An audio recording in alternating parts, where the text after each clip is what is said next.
Hi, Vincent Company. Hi, Nicolas Jackson. Wait, you're here? Yes, I'm here and I'm ready for my medical. I guess you didn't hear. Chelsea wants you back. You need to go back to London. What? So Chelsea wants Nicolas Jackson back. How convenient.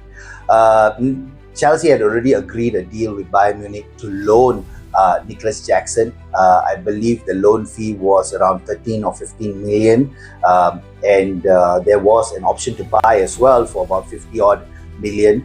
So Nicolas Jackson was excited and he had made his way to Germany, to Bayern Munich to complete his medical.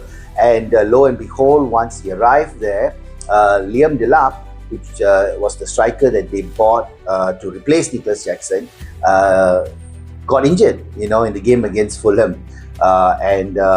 Conveniently, they called Nicolas Jackson and they asked him to come back to Chelsea because they want to call off the loan deal. I think that's very disrespectful, in the Nicolas Jackson camp, to Nicolas Jackson himself. I think it's very disrespectful and would spoil the relationship between Chelsea and Bayern Munich in the future. To be honest, I would question, the decision making of Chelsea. I mean, to begin with, I think Chelsea had always had question marks around their transfers. They do big signings, they sign them on long contracts. Never know what is it for. Actually, to be honest with you, it is very different from how other clubs do it. So I've questioned this before in my previous video about how Chelsea are just very ill prepared.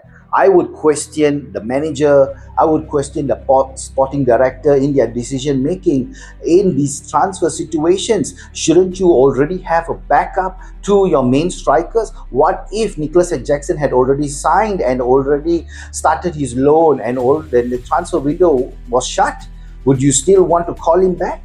I think Chelsea has a lot of thinking to do. I think their decision making needs to be better, but we would love to hear from you, of course. Do let us know, Chelsea fans, what's happening to Chelsea? Are you worried about the way they're managing their transfers? And is it right? Is it responsible? Is it disrespectful? Do you think? How do you think this is all being managed? We would love to hear from you, of course. Do, as usual, like, share, comment, and subscribe. Until next time, ciao.